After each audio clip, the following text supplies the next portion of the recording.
कहानी की शुरुआत में हमें एक बार को दिखाया जाता है जहां लोग मजे से ड्रिंक कर रहे होते हैं। इसी बार में सर्जियो नाम का एक आदमी आता है। जिस टाइम सर्जियो बार का दरवाजा खोलकर अंदर आता है, ठीक उसी टाइम पर एक आदमी बार से बाहर निकलता है। जैसे ही वो आदमी बाहर जाता है, उसे कोई सर में गोली मार देता है और उसकी मौत हो जाती है। ये देखकर लोगों में भगदड़ मच जाती है। आसपास के सभी लोग वहाँ से भाग जाते हैं। किसी को कुछ नहीं पता कि गोली किसने और कहाँ से चलाई। कुछ ही देर में सड़कों पर सन्नाटा छा जाता है। बार के अंदर मौजूद सभी लोग दरवाजे के पास खड़े होकर डेड बॉडी को देखते हैं, लेकिन डर के मारे कोई भी उस मरे हुए आदमी के पास नहीं जाता। उन्हें समझ नहीं आता कि अब उन्हें क्या करना चाहिए। उसी वक्त एक आदमी पुलिस को कॉल करने की कोशिश करता है, लेकिन उसके फोन में नेटवर्क नहीं आता। और जब बाकी लोग भी अपने मोबाइल में नेटवर्क चेक करते हैं तो उनके मोबाइल में भी नेटवर्क नहीं आ रहा होता, जैसे किसी ने जैमर लगा दिया हो। ये देखकर वे लोग और भी ज्यादा डर जाते हैं। तभी इस बार का क्लीनर डिसाइड करता है कि वो उस मरे हुए आदमी के पास जाएगा, लेकिन जैसे ही वो डेड बॉडी के पास आता है तभी उसे भी कोई शूट कर देता है। यह देखकर बार के अंदर मौजूद सभी लोगों की सांसें गले में अटक जाती हैं और डर के मारे जमीन पर लेट जाते हैं ताकि स्नाइपर उन्हें शूट न कर सके। सभी को एक बात समझ आ जाती है कि बार से बाहर जाने का मतलब अपनी मौत को बुलाना है। वे लोग टीवी ऑन करते हैं ताकि उन्हें पता चल सके कि आखिर यहाँ क्या चल रहा है, लेकिन इस हादसे के बारे में टीवी पर कोई खबर नहीं चल रही होती। वो लोग परेशान हो जाते हैं कि मैड्रिड जैसे बड़े शहर के बीचों बीच 2 लोगों को सड़क पर गोली मार दी गई, लेकिन इसके बारे में टीवी पर कुछ भी नहीं दिखाया जा रहा। जैसे ही उनकी नजर बाहर जाती है तो वहाँ से दोनों लाशें गायब हो चुकी होती हैं और साथ ही उनका खून भी वहाँ से साफ कर दिया गया होता है। सभी को कुछ समझ नहीं आता कि यहाँ क्या हो रहा है। तभी सीटूर कहता है कि मुझे लगता है कि किसी ने हम सबको किडनैप कर लिया है और वो चाहता है कि हम में से कोई भी यहाँ से बाहर ना निकले। तब सर्जियो कहता है कि हो सकता है हम में से कोई एक आतंकवादी हो जिसके पास कोई बॉम्ब हो और सरकार उसे पकड़कर मारना चाहती हो ताकि वो यहाँ से बाहर जाकर पब्लिक प्लेस में ब्लास्ट न कर सके। ये सुनकर एक आदमी जिसका नाम नाचो है, वो चुपके से अपने पैर से एक ब्लैक कलर के बैग को छुपा देता है। ऐसा करते हुए सर्जियो उसे देख लेता है। अब सर्जियो को यकीन हो जाता है कि नाचो एक आतंकवादी है, जरूर उसके बैग में कोई बॉम्ब होगा। वह सबको नाचो को पकड़ने के लिए बोलता है। नाचो को पकड़ने के बाद जब ये लोग उसके बैग को छीन लेते हैं तब नाचो कहता है कि बैग को मत खोलो, इसमें कुछ भी नहीं है, लेकिन ये लोग उसकी बात नहीं मानते और जब बैग को खोला जाता है तो उसमें से कुछ कपड़े और एक हार्ड डिस्क निकलती है। एलिना नाचो से पूछती है कि इस हार्ड डिस्क में क्या है। नाचो कहता है कि इसमें ऐसी कोई भी चीज नहीं है जिससे किसी को भी नुकसान हो। वो कहता है कि मैं एक एड कंपनी में काम करता हूँ और इस हार्ड डिस्क में मेरे काम की फाइल्स हैं, लेकिन एलिना उसकी कोई बात न मानते हुए उसकी हार्ड डिस्क तोड़ देती है, पर हार्ड डिस्क के अंदर कुछ नहीं होता। नाचो गुस्सा हो जाता है कि तुम सब मुझ पे शक क्यों कर रहे हो, सामने एक दूसरा ब्रीफकेस भी पड़ा हुआ है, शायद उसमें कोई बॉम्ब हो। वो सबसे पूछता है कि यह ब्रीफकेस किसका है। तब सर्जियो कहता है कि यह ब्रीफकेस मेरा है और अगर मेरे ब्रीफकेस को किसी ने छूने की कोशिश की तो मैं उसे मार दूंगा। लेकिन यहाँ अंड्रे नाम का एक आदमी अपनी बंदूक निकालता है और सर्जियो पर तान देता है। बंदूक के नोक के सामने सर्जियो अब कुछ भी नहीं कर सकता था, इसलिए बार की मालकिन अम्पारो ब्रीफकेस को उठा लेती है, लेकिन अम्पारो ब्रीफकेस खोलने से डर रही थी। तभी एक भिखारी जिसका नाम इजराइल है, वह ब्रीफकेस को खोल देता है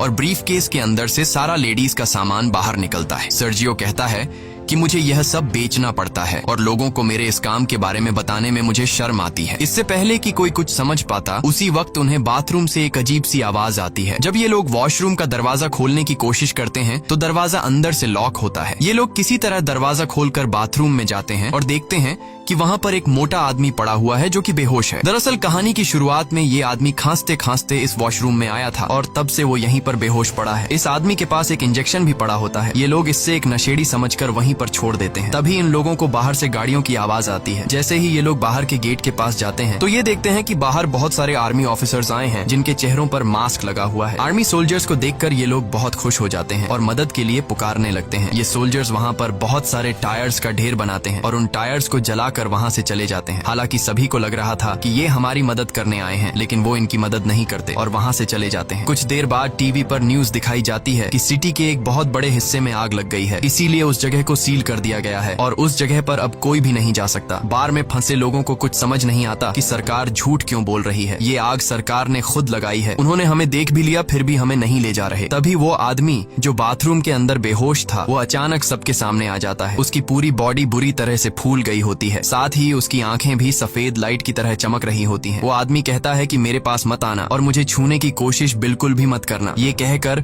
वो आदमी गिरकर मर जाता है और उसके हाथ से मोबाइल भी छूटकर गिर जाता है। तभी इजराइल मुस्कुराते हुए इस मरे हुए आदमी की आंखों पर कॉइन्स रख देता है और कहता है कि हम सब मरने वाले हैं। दूसरी तरफ ये लोग उस मरे हुए आदमी का मोबाइल फोन उठा लेते हैं और देखते हैं कि ये आदमी तो एक आर्मी ऑफिसर था। इस आर्मी ऑफिसर के फोन में कुछ फोटोज होती हैं जिनमें लोगों ने वायरस से बचने वाले सूट पहने होते हैं। ये देखकर नाचो समझ जाता है कि ये जो आदमी मरा है ये इन्फेक्टेड था और इन्फेक्शन से इसकी जान चली गई है और हो सकता है कि शायद अब यहाँ और भी लोग इन्फेक्टेड हो गए हों और सरकार हमें इसलिए यहाँ से बाहर जाने नहीं दे रही ताकि हमारी वजह से बाहर की दुनिया में इन्फेक्शन न फैल सके। इसलिए गवर्नमेंट ने इस जगह को सील कर दिया है और सरकार हमें किसी भी कीमत पर यहाँ से बाहर जाने नहीं देगी। उनकी नजर अभी भी हम पर है और अगर कोई भी यहाँ से बाहर जाएगा तो वो लोग उसे मार गिराएंगे, इसलिए हमें अंदर से ही मदद बुलानी पड़ेगी। तब नाचो इस आदमी के मोबाइल फोन से सिग्नल लाने की कोशिश करता है और वो एक टेबल पर चढ़कर सिग्नल लाने के लिए फोन को ऊपर करता है तो उसके मोबाइल में नेटवर्क आ जाता है। वो ये बात सबको बताता है कि मोबाइल में नेटवर्क आ चुका है। नाचो अपने एक दोस्त को कॉल करता है। नाचो का दोस्त नाचो से कहता है कि तुम जल्दी से किसी भी मीडिया वाले को कॉल करके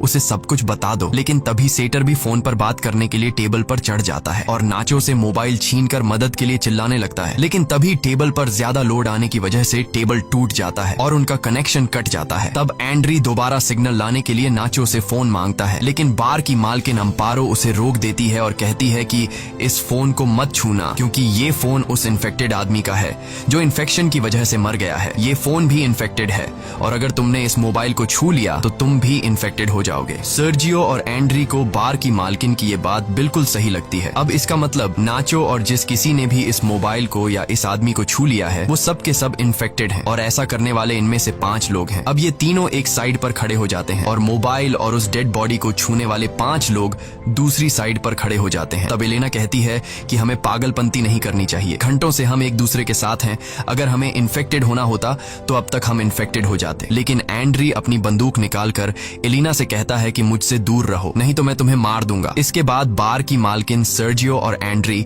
सभी को अपनी बंदूक से धमकाता है और कहता है कि तुम सब नीचे बंकर में चले जाओ और हम तीनों को यहीं पर छोड़ दो ताकि तुम्हारी वजह से हम लोग इन्फेक्टेड ना हो जाएं और अपने साथ इस इन्फेक्टेड डेड बॉडी को भी नीचे बंकर में ले जाओ। ये पांचों ऐसा करने से इनकार कर देते हैं, लेकिन तभी एंड्री गोली चलाता है जिसके बाद इन लोगों को मजबूरन उनकी बात माननी पड़ती है और ये सभी पांचों लोग डेड बॉडी को लेकर नीचे बंकर में चले जाते हैं और उनके पीछे बंकर का दरवाजा ऊपर से बंद कर दिया जाता है। अब ऊपर बस 3 लोग बचे हुए हैं। नीचे बंकर में मौजूद 5 लोग बहुत ज्यादा परेशान होते हैं। तभी ट्रिनी नाम की एक औरत की तबीयत अचानक बहुत ज्यादा खराब हो जाती है। वो सीढ़ियों पर चढ़कर बाहर के 3 लोगों को चिल्ला चिल्ला कर दरवाजा खोलने के लिए कहती है, लेकिन कोई उसकी बात नहीं सुनता। सीढ़ियों पर खड़ी होकर दरवाजे को मारने के दौरान ट्रिनी का बैलेंस बिगड़ जाता है और वो नीचे गिर जाती है, लेकिन गिरते दौरान उसका पैर वहाँ पास रखे बॉटल्स के क्रेट्स पर लग जाता है जिससे वो बॉटल्स भी नीचे गिरकर टूट जाते हैं। बॉटल्स के अंदर मौजूद पानी एक साइड पर बहने लगता है जिससे इन 5 को अंदाजा हो जाता है कि जरूर यहाँ से नीचे बाहर जाने का कोई रास्ता है। जब ये लोग वहाँ पर पड़े गट्टों को हटाते हैं तो नीचे उन्हें एक ड्रेनेज नजर आता है। इसका मतलब ये लोग वहाँ से पानी के रास्ते से होते हुए वहाँ से बाहर निकल सकते हैं। अब ये लोग सोचते हैं कि यहाँ से बाहर जाएगा कौन। तभी इजराइल ड्रेनेज के जाली को हटा देता है और वो ड्रेनेज के अंदर से होकर यहाँ से बाहर निकलने का फैसला करता है, लेकिन इस ड्रेनेज का रास्ता बहुत तंग था, इसलिए इजराइल अपनी पूरी बॉडी पर ऑयल लगाता है और इस ड्रेनेज से नीचे जाने की कोशिश करता है, लेकिन ड्रेनेज का छेद बहुत ही छोटा था जिससे वो नीचे नहीं जा पा रहा था और इजराइल छेद में फंस जाता है। तभी अचानक इन लोगों को गोलियों के चलने की आवाज आती है और उन्हें ऊपर मौजूद 3 लोगों की चिल्लाने की आवाजें आती हैं। आवाजें सुनकर ये लोग बहुत ज्यादा घबरा जाते हैं। फिर उन्हें ऊपर बार में धुआं दिखाई देता है जिसे देखकर ये लोग समझ जाते हैं कि ऊपर जो 3 लोग थे उन्हें किसी ने मारकर पूरे बार को आग लगा दी है। तब ट्रिनी ऊपर लोगों की स्थिति देखने के लिए ऊपर जाकर बंकर के दरवाजे को खोलने की कोशिश करती है, लेकिन बंकर का दरवाजा बहुत ज्यादा गर्म होता है, इसलिए ट्रिनी के छूते ही उसके हाथ जल जाते हैं और वो चिल्ला पड़ती है, जिसके बाद ये लोग ट्रिनी के हाथों पर पट्टी कर देते हैं जिससे ट्रिनी को थोड़ा सुकून मिल जाता है। वहीं दूसरी तरफ इजराइल अभी भी बुरी तरह से ड्रेनेज में फंसा हुआ होता है। अब वो लोग सब एक साथ मिलकर इजराइल को ड्रेनेज से बाहर निकालते हैं। इसके बाद ये लोग नीचे बैठकर चुपचाप इंतजार करते हैं जब तक ऊपर का मामला शांत न हो जाए। कुछ घंटों बाद आग पूरी तरह से बुझ जाती है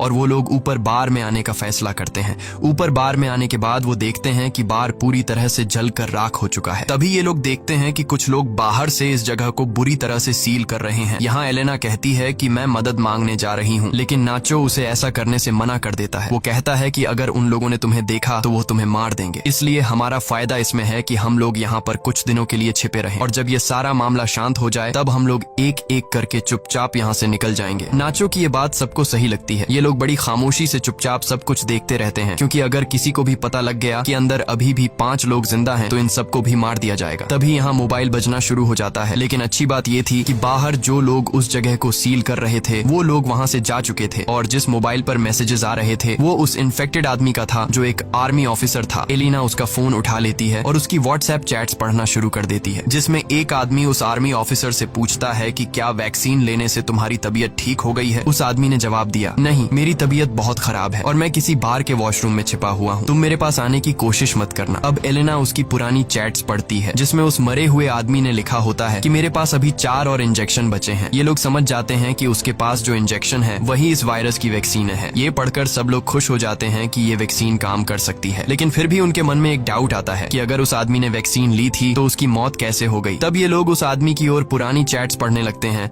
और उन्हें पता लगता है कि वो आदमी कई दिन पहले से बीमार था, इसलिए वैक्सीन इंजेक्शन ने उस पर असर नहीं दिखाया और वो मारा गया। इसके बाद अचानक उस फोन पर किसी का कॉल आता है, पर उससे पहले कि नाचो उसे उठा पाता, मोबाइल की बैटरी डेड हो जाती है। अब ये लोग किसी न किसी तरह से मोबाइल को चार्ज करने की कोशिश करते हैं। नाचो को वहाँ गन मिल जाती है जिसे वो चुपचाप उठा लेता है। वहीं एलेना कहती है कि उस आदमी ने चैट्स में ये लिखा था कि मेरे पास 4 और बची है, तो क्यों ना हम उन 4 वैक्सीन को ढूंढें। जिसके बाद ये लोग वापस नीचे बंकर में आते हैं और उस डेड बॉडी की चेकिंग करने लग जाते हैं, लेकिन उन्हें वहाँ पर कोई वैक्सीन नहीं मिलती। तभी उन्हें याद आता है कि ये आदमी सबसे पहले वॉशरूम गया था। जब ये लोग वॉशरूम पहुंचते हैं तो वहाँ पहले से इजराइल वैक्सीन को हाथ में लेकर बैठा था। नाचो और बाकी सब इजराइल को बहकाने की कोशिश करते हैं और कहते हैं कि वैक्सीन हमें दे दो, पर इजराइल कहता है कि तुम लोग 5 हो और वैक्सीन 4। अगर मैंने तुम लोगों को वैक्सीन दे दी तो तुम लोग मुझे मेरे हिस्से का एक वैक्सीन नहीं दोगे, क्योंकि मैं एक भिखारी हूँ और तुम लोगों को मेरी जिंदगी की कोई अहमियत नहीं है। इसलिए इजराइल सबसे पहले एक इंजेक्शन निकालकर अपने आप को इंजेक्ट करने लगता है। तभी नाचो उस पर अपनी बंदूक तान देता है, लेकिन इजराइल फिर भी वैक्सीन अपने शरीर में इंजेक्ट कर लेता है, जिसके बाद नाचो और इजराइल के बीच हाथापाई शुरू हो जाती है। इजराइल नाचो पर हावी हो जाता है और उसकी गन को छीन लेता है। इसी हाथापाई के दौरान वैक्सीन इजराइल के हाथ से छूटकर नीचे बंकर में गिर जाती है। ट्रिनी जल्दी से बंकर में जाकर वैक्सीन को उठा लेती है। वैक्सीन को हाथों में लेकर वो बहुत खुश होती है, लेकिन उसके हाथ पर पटिया होने की वजह से वह वैक्सीन को सही से पकड़ नहीं पाती और तभी उसके हाथ से वैक्सीन छूट जाती है और नीचे नाले में गिर जाती है। अब ये लोग दोबारा परेशान हो जाते हैं और सोचते हैं कि हम में से किसी न किसी को तो नीचे जाना पड़ेगा। इन सब में से एलेना सबसे पतली होती है, इसलिए ये लोग उससे पूछते हैं कि क्या तुम अंदर जाकर उन वैक्सीन को ला सकती हो। पहले तो एलेना मना कर देती है, लेकिन फिर बाद में वह मान जाती है। जिसके बाद एलेना की बॉडी पर ऑयल लगाया जाता है और उसे उस छोटे से छेद के अंदर जबरदस्ती धकेलने लगते हैं। बड़ी ही मशक्कत के बाद वो नीचे नाले में गिर जाती है। काफी देर तक नाले के पानी में ढूंढने के बाद आखिरकार एलेना को वैक्सीन मिल जाती है और वह पानी से बाहर आ जाती है। तभी नाचो एलेना की तरफ नीचे एक तार फेंकता है और नाचो उससे कहता है कि तुम वैक्सीन को इस तार से बांध लो और फिर मैं इन वैक्सीन को ऊपर ले आऊंगा। लेकिन एलेना साफ साफ मना कर देती है, क्योंकि वो जानती है ऊपर 3 लोग हैं और वैक्सीन भी सिर्फ 3 ही बची है। वह कहती है कि अगर मैंने तुम लोगों को वैक्सीन दे दी तो तुम लोग वैक्सीन का इस्तेमाल कर लोगे और मुझे बिना वैक्सीन के यहीं पर छोड़ दोगे। एलेना सबसे कहती है कि अगर तुम्हें वैक्सीन चाहिए तो तुम लोगों को नीचे आना पड़ेगा। मैं अभी इस वैक्सीन का इस्तेमाल नहीं करूंगी और अपने पास संभाल कर रखूंगी। जब तुम सब नीचे आ जाओगे तब हम बैठकर फैसला करेंगे। अब ऊपर मौजूद लोगों के पास और कोई दूसरा रास्ता तो था नहीं, इसलिए ये लोग उस छेद का रास्ता बड़ा करने के लिए उसे तोड़ने लग जाते हैं। जब ये लोग छेद को तोड़ने में लगे होते हैं तब एलिना बाहर का रास्ता ढूंढना शुरू कर देती है। थोड़ी दूर जाने के बाद उसे एक जगह पर रोशनी दिखाई देती है। सबसे पहले वह इंजेक्शंस को वहां पर बने एक गड्ढे में छुपा देती है। उसके बाद वह सीढ़ियों से ऊपर जाकर देखती है कि बाहर बहुत सारी पुलिस फोर्स है जिन्होंने पूरे एरिया को कवर कर रखा है और वो लोग बार में मरे उनके 3 साथियों को जला रहे हैं। तब हम देखते हैं कि बाकी के 4 लोग जो ऊपर बंकर में थे उन्होंने छेद का रास्ता बड़ा कर दिया है और वे भी अब किसी न किसी तरह से नीचे आ जाते हैं। नीचे आते ही इजराइल और नाचो के बीच एक बार फिर फाइट शुरू हो जाती है। नाचो इस बार इजराइल से गन छीनना चाहता था और इस बार नाचो उससे बंदूक छीन लेता है। तभी पानी के अंदर से गोली चलने की आवाज आती है और नाचो ऊपर आ जाता है। जब ये लोग देखते हैं कि नाचो तो ऊपर आ गया है पर इजराइल अभी तक बाहर नहीं आया तो वो समझ जाते हैं कि इजराइल मर चुका है और ये लोग आपस में एक दूसरे को कहने लगते हैं कि नाचो ने इजराइल को मार डाला। लेकिन नाचो कहता है कि उसने इजराइल को नहीं मारा बल्कि इजराइल कहीं पर तैर कर चला गया। पर ये लोग नाचो की बात पर यकीन नहीं करते क्योंकि उन्हें समझ आ जाता है कि नाचो हमसे अपना गुनाह छुपा रहा है। ये लोग नाचो को गन फेंकने के लिए कहते हैं पर नाचो मना कर देता है। अब नाचो पहले तो बहुत ही प्यार से एलेना से पूछता है कि वैक्सीन कहाँ है, लेकिन जब एलेना नहीं बताती तो नाचो सीतुर को गन पॉइंट पर ले लेता है और एलेना को वैक्सीन देने के लिए कहता है। अब यहाँ नाचो कहता है कि हमारे पास 3 वैक्सीन है और अगर मैं सितुर को मार दूं तो हम आसानी से एक दूसरे के साथ वैक्सीन बांट लेंगे। लेकिन एलेना ऐसा करने से मना कर देती है। वो कहती है कि सितुर को मत मारना, मैं तुम्हें वैक्सीन देने के लिए तैयार हूँ। इसके बाद एलेना इनको बाहर की तरफ ले जाती है जहाँ उसने वैक्सीन छिपा रखी थी। धीरे धीरे ये लोग आगे बढ़ते रहते हैं। नाचो और एलेना आगे चलते हैं जबकि सितुर और ट्रिनी उनके पीछे चलते हैं। तभी सितुर पानी में गिर जाता है और ट्रिनी जैसे तैसे करके अपनी जान पर खेल कर सितुर को बचा लेती है। ट्रिनी यहाँ सबसे कहती है कि हम चारों में से एक ना एक को तो वैसे भी मरना है। मैं तुम लोगों में से उम्र में सबसे बड़ी हूँ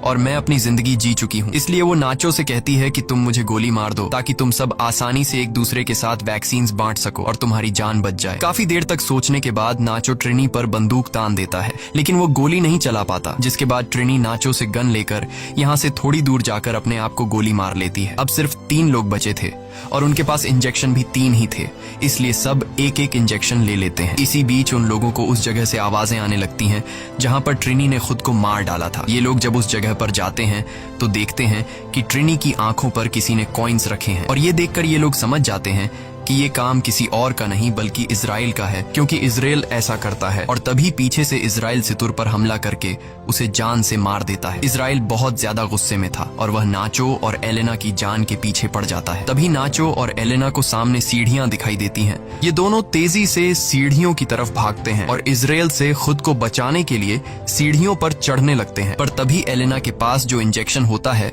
वो उसके हाथ से छूटकर नीचे गिर जाता है। अब क्योंकि इजराइल भी उनको मारने के लिए उनके पीछे सीढ़ियों पर चढ़ रहा था, इसलिए अब एलेना इंजेक्शन उठाने के लिए वापस नहीं जा सकती थी, क्योंकि अगर वह नीचे जाती तो इजराइल उसे मार देता। तभी इजराइल नाचो को पैर से पकड़ लेता है। तब नाचो को एहसास हो जाता है कि वह बाहर नहीं जा पाएगा, इसलिए अपना वैक्सीन एलेना को पकड़ा देता है और उसे कहता है कि अपना ख्याल रखना है। तभी इजराइल नाचो को पैर से पकड़कर नीचे जोर से खींच लेता है, जिससे ये दोनों नीचे गिर जाते हैं और उनकी मौत हो जाती है। तब एलेना नाचो का दिया हुआ वैक्सीन खुद में इंजेक्ट करती है और ऊपर ड्रेनेज का ढक्कन खोलकर बाहर निकल आती है। बाहर निकलते ही उसे बहुत सारे लोग दिखाई देते हैं और वह देखती है कि सरकार ने यहाँ से आगे का पूरा इलाका सील कर दिया है। तभी एक औरत अपना जैकेट निकालकर एलेना को पहना देती है और एलेना लोगों में घुल मिल जाती है। इस कहानी में कुछ बेगुनाह लोग भी मारे जाते हैं, लेकिन गवर्नमेंट को यह कदम मजबूरी में उठाना पड़ा, क्योंकि अगर ये लोग बिना वैक्सीन के लोगों में घुल मिल जाते तो यह वायरस पूरी दुनिया में फैल सकता था। इसलिए गवर्नमेंट को अपनी कंट्री के पब्लिक की सेफ्टी के लिए यह कदम उठाना पड़ा। इसी के साथ ये कहानी खत्म हो जाती है। अगर आपको वीडियो अच्छी लगी हो तो हमारे चैनल को सब्सक्राइब और वीडियो को लाइक जरूर कीजिएगा।